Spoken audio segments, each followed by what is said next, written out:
Ay, capital humano. ¿Cómo he pensado en ustedes? Mucho últimamente, mucho. De hecho, hoy tengo una junta muy importante con Farid de un proyecto que tenemos tiempo, que estamos planeando, sobre el trabajo. Digo, ¿se acuerdan, no? Que hice hace como un par de años un proyecto que se llamaba El futuro del trabajo. Y ahora estoy trabajando con Farid en organizar una extensión de ese proyecto para volver a platicar sobre el trabajo y, y cómo se ha movido durante la pandemia y cómo ha estado. Sensei, ¿cómo estás? Buenos días. Erika, Pala, Mijin. Qué raros nombres tienen ustedes. El caso es que muy pronto voy a tener anuncios sobre este tema de... todavía no sabemos exactamente cómo le vamos a llamar. Si va a ser una extensión del futuro del trabajo, este proyecto que había hecho, o si lo vamos a llamar fenomenología del trabajo, o es radiografía del trabajo, una deconstrucción del trabajo, no sé. Pero vamos a hacer un proyecto padre el siguiente mes, Farid y yo, sobre el tema del trabajo. De hecho, estamos buscando patrocinadores, por si les interesa, o tienen marcas o empresas que quisieran participar o lo que sea, pues encantados, mándenos un correo, porque inclusive lo que vamos a estar haciendo, Paqui, vamos a estar haciendo diferentes cosas de entrevistas con grupos de empresarios, vamos a estar entrevistando a gente que es empleada a diferentes niveles, entendiendo su estilo de vida, o sea, vamos a hacer un proyecto como un poquito más serio de investigación sobre las dinámicas de trabajo que suceden en México. Entonces, si les interesa, escríbanme y pues, inclusive si les interesa patrocinar estaría chido porque pues, obviamente lo estamos haciendo por la bondad de nuestros corazones. Entonces, si a alguien le interesa apoyarnos, pues estaría cool. Pero vamos a ver qué está pasando con el mundo en este bello martes. Digo, primero que nada, COVID sigue siendo un evento sumamente viral, de 145 millones de contagios a nivel mundial. México pasa los 200.000 fallecidos, o sea, un país de cerca de 100 millones de habitantes, 200.000 fallecidos, que es un número asustador, sinceramente, para México. No sé cómo estén cada uno de sus países, Nicaragua, Guatemala, Panamá, Colombia, Chile, Venezuela, pero este número, la verdad, de una población de 100 millones de habitantes es un número bastante asustador. No se dejen de cuidar, apenas estamos haciendo el rollout de las vacunas. Las cosas siguen estando feas. Supuestamente el virus ha mutado en algunas regiones, como Manaus en Brasil, por ejemplo. De hecho, sí soy brasileño, la persona que está preguntando en el chat. Y no solo eso, sino que Brasil probablemente ha sido los casos más trágicos de gestión de la pandemia. Va para 400.000 muertos.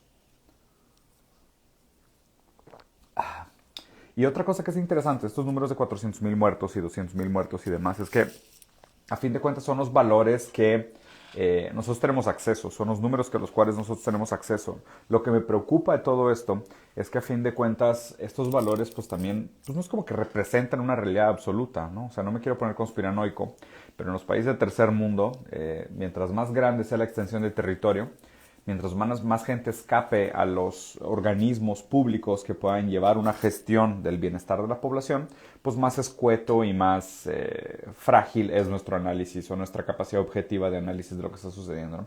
Pues en México, así decir un número de 215.000 sobre una población de 100 millones, más el potencial margen de error, pero en Brasil decir 400.000 400.000 muertos en un país de casi 200 millones, y además en una extensión territorial que es casi 3 veces la extensión territorial de México, es lo que me preocupa bastante. Pero vamos a continuar viendo. Aquí hay algo interesante. Biden ha estado, digo, pues como siempre, ¿no? El presidente de Estados Unidos siempre es headliner en algún lugar del mundo. Pero lo que me parece interesante es que ha cumplido sus 100 días Biden y llega a un 55% de aprobación por el pueblo de Estados Unidos. Algo que Trump jamás logró durante su mandato. Y a ver, y quiero analizar esto fríamente, ¿no? Como decir, a ver, ¿es importante realmente que Biden tenga un 55% de aprobación? ¿Esto habla de que él está haciendo bien las cosas o simplemente tiene una apariencia de que está haciendo bien las cosas? O simplemente la gente estaba tan molesta con Trump que ahora el hecho de tener a Biden pues les da una tranquilidad mayor, ¿no? Pero una de las cosas que sí se me hace interesante es esto, ven. ¿Se acuerdan que les había comentado que los dos mayores empleadores del mundo es el ejército de Estados Unidos y el ejército de China? El ejército de Estados Unidos, de hecho, es el mayor empleador del mundo, pero el gobierno de Estados Unidos es el mayor empleador de Estados Unidos también. O sea, hay demasiada gente que trabaja en la maquinaria del Estado en Estados Unidos.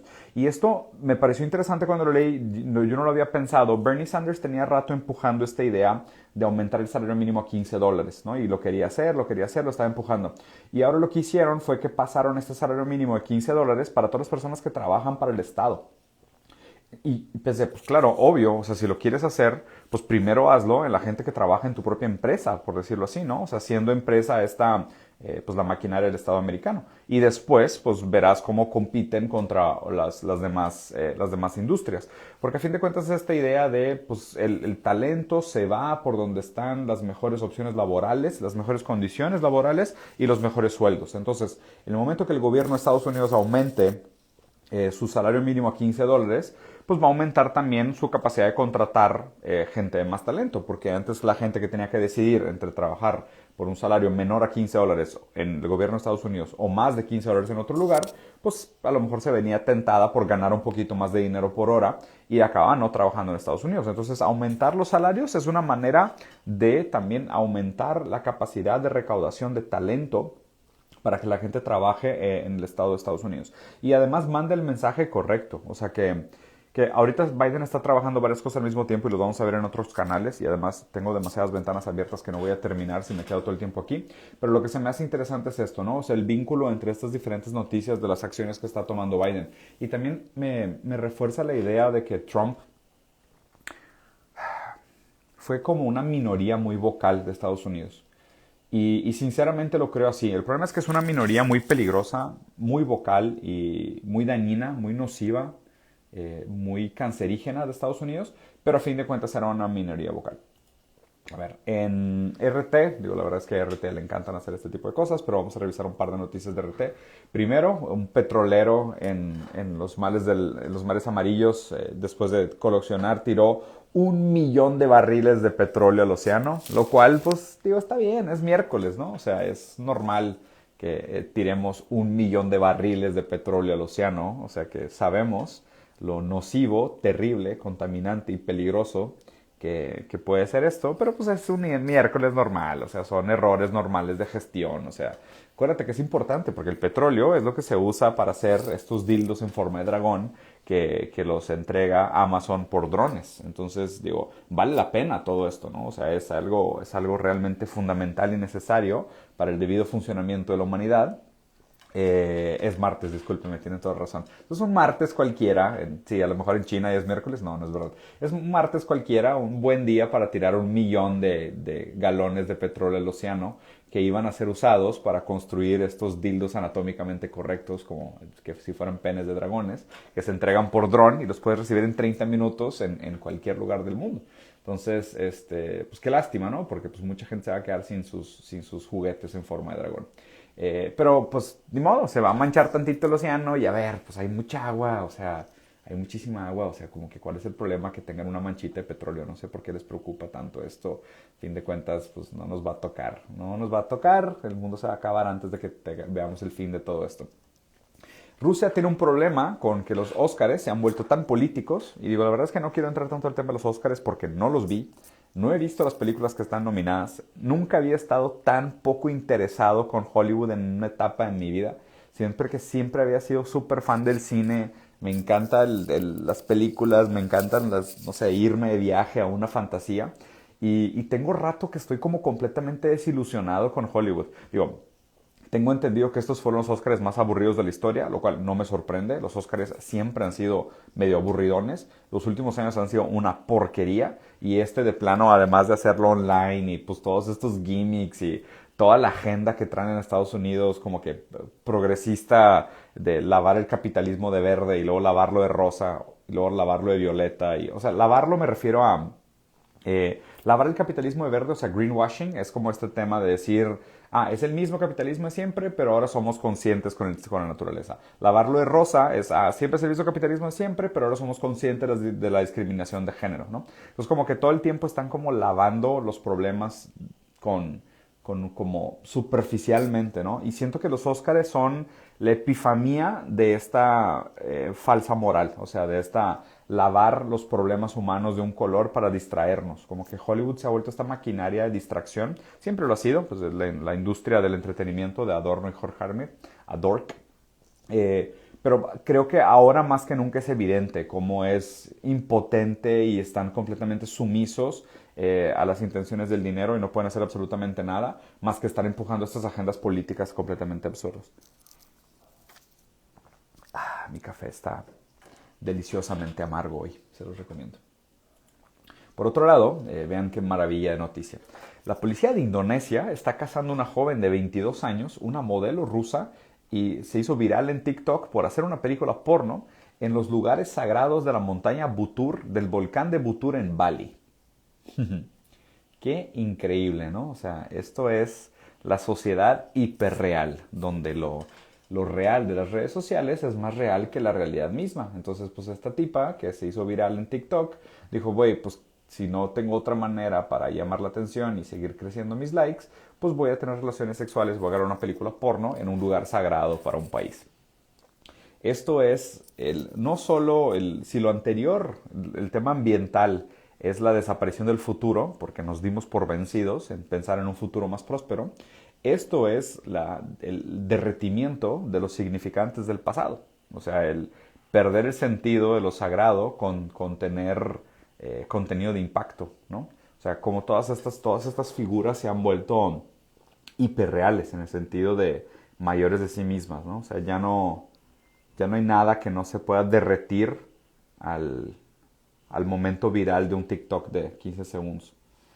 Y esto es bastante complicado. O sea, tiene muchas lecturas bien interesantes por detrás. O sea, me encantaría, si pueden, vayan a ver después los videos que he hecho sobre el tema de la hiperrealidad.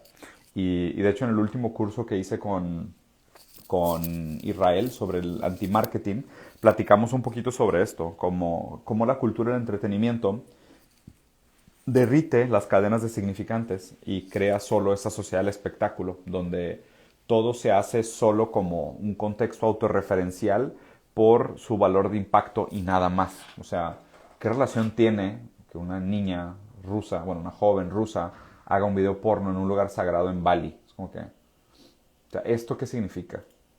O sea, ¿qué significa tener relaciones sexuales en un volcán? Más allá del shock value, ¿me explico? O sea, más allá del hecho de que sea un universo autorreferencial. No sé, me deprime un poco pensar que ya nada significa nada. Por otro lado, vean esto, ¿no? O sea, India es un país que tiene creo que 1.2 billones de habitantes y están muy asustados porque van llegando a los 200,000 muertos. México tiene 215, Brasil tiene 400,000 y son países drásticamente más pequeños. Okay. Aquí mi lectura, y les voy a ser bien sincero, y no tengo absolutamente ninguna prueba, y es importante que lo sepan, esto es completamente teoría de sombrero. Yo creo que a India le fue muy, pero muy, muy mal en COVID. Mucho peor de lo que se reportó. Yo no creo que tengan ni siquiera la infraestructura, y a ver, y he estado un par de veces y conozco mucha gente allá y demás, no creo que tengan ni la infraestructura para medir los impactos que el COVID tuvo en el país. O sea, entendiendo las dificultades que tiene India como territorio, las diferencias entre norte y sur, la parte continental, la cantidad de gente, la situación tan precaria en la que se vive en India, o sea, no me imagino cómo se puede haber hecho un buen sondeo del impacto real de COVID en India. Imposible, pero imposible. Y acuérdense de esto, o sea, en su momento, al principio de la pandemia, cuando hacíamos reviews de noticias, Modi, que es el que está encargado de India, no me acuerdo si es presidente o primer ministro, sinceramente no me acuerdo si es parlamentar o democrático el modelo que tienen allá, pero es un nacionalista de derecha, de hecho muy amigo de Trump. Y de Bolsonaro también, ¿eh? Y él mismo al principio tenía mascarillas para su población y decidió vender las mascarillas a otros países para ganar dinero. Y hizo lo mismo con respiradores. Y yo me acuerdo de estar siguiendo como estas noticias de lo que hacía India referente a la pandemia. Y decía, es que no puede ser que este país vaya a salir bien del COVID. Es imposible. O sea, porque India vive en condiciones precarias de salubridad, de cuidado, de bienestar. es demasiado difícil pensar que era un país que iba a tener buena gestión de crisis. Y ahora el tema es que pues están teniendo como una segunda etapa, un resurgimiento del virus. Estos números, la neta, bajita la mano, yo los multiplicaría por 2 o por 3. O sea, yo no creo realmente que India tenga solo 200,000 muertos. O sea, yo creo que sí deben de estar más cerca de los 400, 600,000 muertos por el puro hecho de que cómo funciona India, las condiciones de salud en las que se vive, la extensión territorial, la cantidad de gente, las carencias de infraestructura. O sea, han visto los metros en India, o sea, las condiciones de trabajo, la gente caminando. O sea, muere gente atropellada en el tránsito pedestre entre gente que está caminando entre empleos. O sea, no me imagino cómo un país como India pudo hacer una gestión de pandemia mejor que Brasil y mejor que México. O sea, y eso reservando todas las proporciones de todos los errores que se cometieron en los dos países, no me imagino cómo India pudo hacer un mejor trabajo, sinceramente, ¿no? Pero pues a lo mejor estoy equivocado. Digo que es lo mismo que acabo de explicar. En Wall Street Journal hay un par de cosas interesantes. Digo, la primera es esta. O sea, Apple está hablando ahora de renovar o cambiar sus políticas sobre privacidad para mejorar el resultado de sus propagandas. O sea, para los clientes que contraten publicidad a través de Apple, para tener mejor resultado que a través de los sistemas directos de Apple y en lugar de contratar ads a través de segundos o terceros apps que puedan agregar valor, ¿no? Esto me parece interesante. ¿Se acuerdan cuando la competencia era productos buscando un mejor resultado que se medía en el mercado? Y no cuando eran empresas monopólicas usando tus datos en tu contra y ganando dinero sobre tu privacidad. Porque a fin de cuentas aquí, pues, o sea, es el producto que se está vendiendo es el acceso a tu información personal. Entonces Apple está diciendo, yo le puedo dar a las personas que se anuncien en mis plataformas más información privada y personal de mis usuarios que otras empresas. Entonces, esta se volvió la competencia, es quién es más intrusivo en su lectura de la privacidad del otro para ofrecer esta ventaja competitiva en el mercado. Y a fin de cuentas también lo que me hace pensar aquí es de que pues, Apple tiene acceso a toda esta información, pero artificialmente crea un límite de acceso para las otras empresas, lo que sea, servicios, plataformas que quieran beneficiarse de esto. Y aquí otra vez me recuerdo de Luz con la evolución de... O sea, si estábamos en la sociedad disciplinaria de Michel Foucault, que hablaba de la restricción del movimiento de los cuerpos y los espacios, que era una sociedad disciplinaria, que donde nos decían lo que estaba bien y está mal, la escuela, la prisión, el ejército, los hospitales y los psiquiátricos y demás. Deleuze habla de que ahora que somos cuerpos sin órganos, que somos individuos en lugar de individuos, la manera como se ejerce el poder y la violencia en nuestra época es a través del control de acceso. Y esto para mí es un muy buen ejemplo de cómo funciona el control de acceso, porque a fin de cuentas tú tienes un celular al cual ni tú mismo tienes acceso y se supone que el celular es tuyo. Hay toda una parte del sistema operativo al cual tú no puedes acceder, tú no puedes modificar y tú no puedes hacer nada, ¿no? Entonces, estos son pruebas y les recomiendo mucho la lectura de Deleuze de Sociedades del Control porque habla exactamente de esta complicación. Hay un tema interesante que se está llevando a cabo sobre la investigación de Jack Ma y la apertura de su grupo que iba a ser Ant Group y muchas cosas, irregularidades que sucedieron por detrás. Para esto les recomiendo, vayan a leer el artículo que escribió Simón la semana pasada sobre la historia de Jack Ma en China, porque esto está bien interesante, ¿no? De cómo el gobierno de China se encarga o se aproxima a estas irregularidades del poder privado, lo cual es por lo menos interesante y yo creo que es nuestra responsabilidad saber lo que está pasando. Bueno, eso es lo que les platiqué de Apple, que me parece un poquito raro.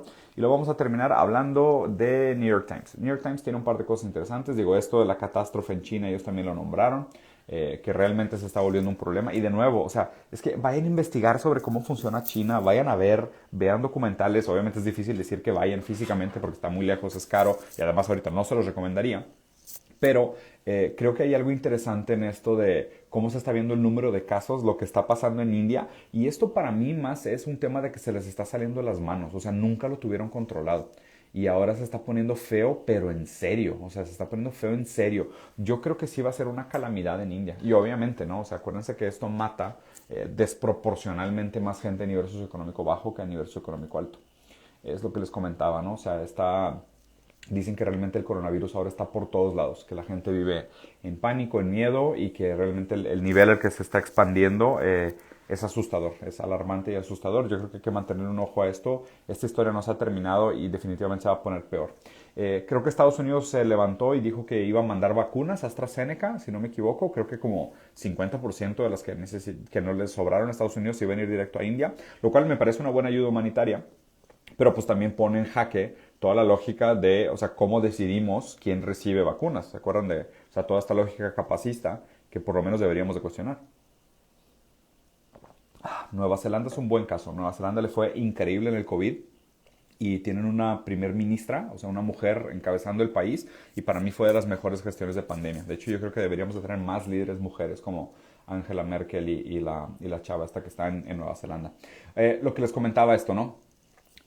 Otra cosa que está haciendo Biden, que me parece también es el movimiento correcto, es va a incrementar los impuestos al pico de la pirámide. A la gente que gane arriba de $400,000 al año, creo que se les va a incrementar un 2% el impuesto sobre la renta, lo cual no es nada, nada. O sea, todos los millonarios de Estados Unidos están chillando, inclusive estuve escuchando que muchos millonarios se van a venir a vivir a México porque para hacer evasión fiscal de lo que está haciendo Biden en Estados Unidos, lo cual me parece un absurdo. O sea, vayan a ver, ¿no? O sea, la época dorada del crecimiento de Estados Unidos habían impuestos de arriba del 60% sobre la riqueza. 60% sobre la riqueza. Y vean cómo estas cosas se complementan, ¿no? O sea, a fin de cuentas o sea, tenemos un problema en la economía que es el colapso de la demanda agregada. O sea, no hay dinero circulando, la gente no puede comprar. Por un lado, o sea, por abajo, tienes los sueldos mínimos estancados desde hace décadas, no años, décadas que están estancados los salarios mínimos, ¿no? O sea, se han precarizado, además hay automatización, se han incrementado los esquemas estos de open source y gig economy para que exista más evasión fiscal todavía y situaciones más precarias para los trabajadores. Y en la parte de arriba de la pirámide se han reducido los impuestos sobre la renta. Y tipo, hay cada vez más paraísos fiscales, fraude fiscal, evasión fiscal. Entonces se acumula dinero en el pico de la pirámide, la gente mero abajo no tiene poder adquisitivo y la economía está colapsada. Pues obvio, o sea, es bastante obvio, es bastante fácil de leer esta agenda. Y Biden, interesantemente, aunque tenga toda mi discordia contra él y me parezca otro neoliberal cualquiera, lo que está haciendo es lo que se necesita hacer. Incrementó el salario mínimo empezando por los puestos del gobierno, que es el mayor empleador de Estados Unidos, y está incrementando los impuestos al pico de la pirámide. Hizo las dos cosas correctas. El problema es que no es suficiente.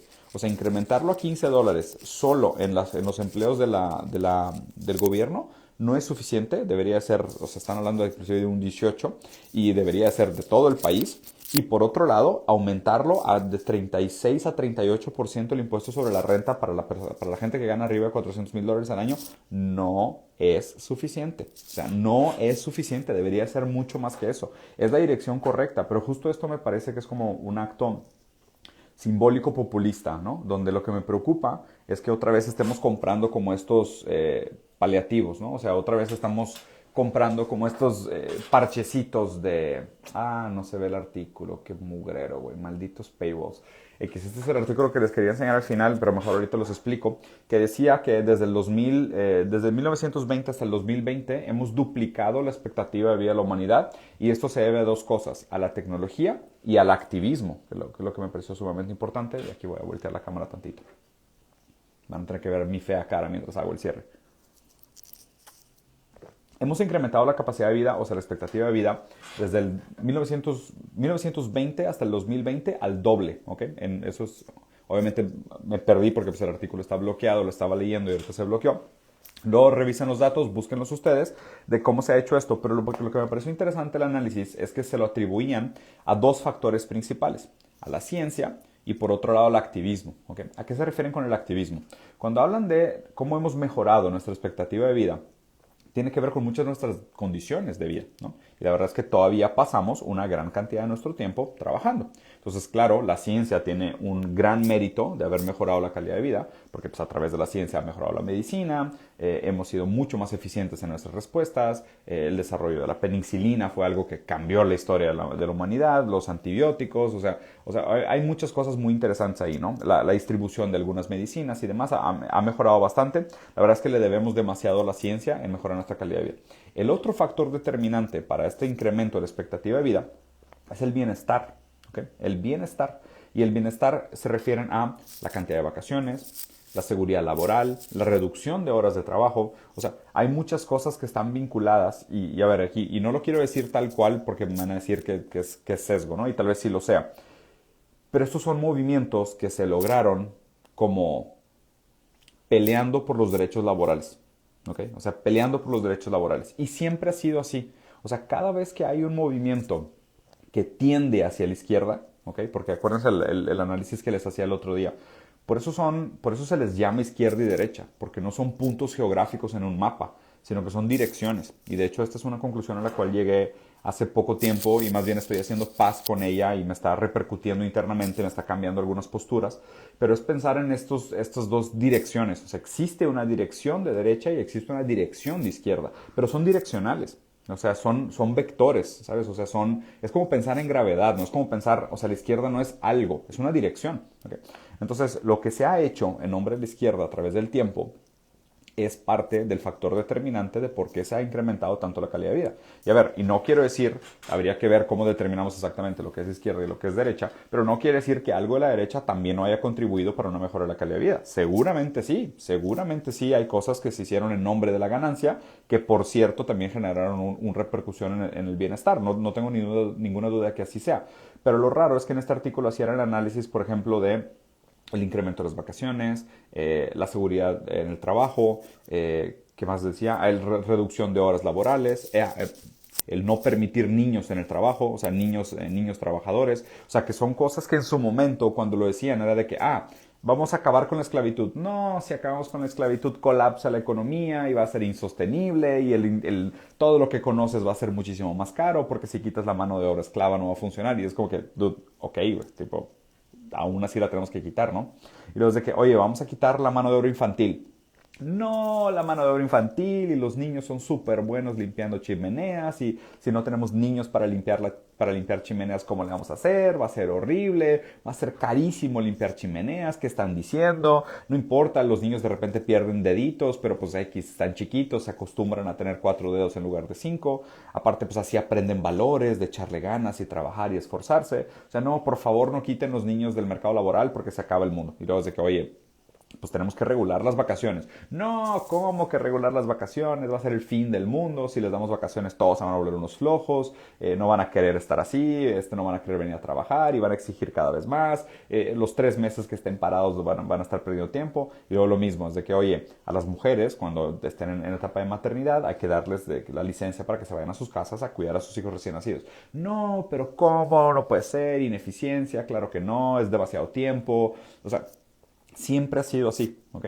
Y ahora que estamos hablando de, oye, pues tipo, pues hay que incrementar los sueldos, hay que incrementar los impuestos a la riqueza, todo el mundo es de que no, se va a acabar el mundo, colapso final y todo, no sé qué, pero no se dan cuenta que realmente la tendencia es la que está por detrás. Y eso es lo que siempre me ha preocupado de todo esto, que es como que me preocupa que aún haciendo las cosas bien, incrementando el salario mínimo, ¿sabes? Reforzando el estado de bienestar, incrementando impuestos a la riqueza para obligar la circulación de capital, la circulación de dinero, la reactivación de la demanda agregada. Aún haciendo eso, no es suficiente, ¿sabes? O sea, aún haciendo eso me queda siempre este pensamiento de decir, por más que mi teoría, que mi práctica sea hacer lo que yo pueda para ganar victorias y mover la aguja hacia la izquierda, lo que me preocupa de todo esto es que todo esto sigue existiendo bajo un ecosistema que yo entiendo, me queda clarísimo, que es insustentable y tiende al colapso. Obviamente lo complicado es estar siempre atrapado en esta idea de no hay un momento ideal para un choque, para un cambio, para una revolución. Y tampoco creo en las revoluciones. Entonces es difícil, ¿no? O sea, como que tratar de hacer las cosas por los motivos correctos, en la dirección correcta, sabiendo que tal vez el impacto que tengan hacer las cosas correctas sea negativo, porque va a permitir que el gran juego que está por detrás continúe ejerciendo su fuerza, su hegemonía, por decirlo así. Entonces está interesante. Lo que me da un poco de paz de todo esto y lo que ahora me tiene bastante emocionado es el proyecto este nuevo que tengo con Simón, Víctor, Tlaca y Charlie y José allá en Guadalajara, de poder trabajar con tecnología, o sea, con AI, con blockchain, con cripto, porque creo que esas tecnologías son las que realmente pueden presentarse eventualmente como alternativas, ¿no? O sea, alternativas descentralizadas, alternativas que eviten la corrupción, alternativas que hagan nuevamente el Estado un gestor eficiente del bienestar de la gente y un gestor confiable del bienestar de la gente, ¿no? Pero pues hay mucho que trabajar, creo que hay muchas cosas que hacer.